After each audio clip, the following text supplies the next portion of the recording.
What happens when a former US president's antics become the star attraction in a German carnival parade? Imagine a giant float.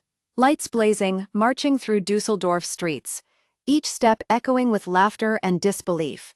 In the middle of President's Day celebrations, Donald Trump found himself not on a podium but on a satirical stage that would leave tourists stunned. The city's famed Rose Monday Carnival, notorious for its fearless political satire, decided to take a swipe at the American icon in bold, unfiltered style. Picture this: massive floats painted with caricatures of Trump, each scene more outrageous than the last, as crowds gathered to watch history being made, or mocked. One float featured the former president punching an oversized Jesus figure, a jab that sparked both outrage and amusement among onlookers. Another depicted him arm in arm with Russian leader Vladimir Putin, their handshake exaggerated for comedic effect, hinting at international intrigue. A third scene was so shocking it left viewers gasping.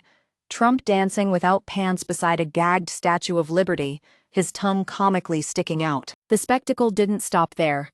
The floats were filled with grotesque exaggerations, naked rear ends lifted high, lipstick kisses labeled with various names and organizations, each detail amplified for maximum impact. The carnival's mission was clear: to ridicule political figures without restraint, using humor as a weapon against power. This wasn't an isolated act of satire. German carnival traditions have long embraced the art of mocking politicians from around the globe. Yet the timing, on President's Day, added an extra layer of irony that resonated far beyond Germany's borders. For Trump, whose reputation is already fraught with controversy, this international roast served as a stark reminder that his influence stretches well beyond US politics. As crowds cheered and cameras recorded every frame, the city's streets became a stage for a global dialogue about power, perception, and the boundaries of satire. The parade moved through Dusseldorf like a living caricature, each float a chapter in an unfolding narrative that kept audiences on the edge of their seats. Said creators whispered among themselves, debating whether this was a harmless joke or a deeper critique of political excesses.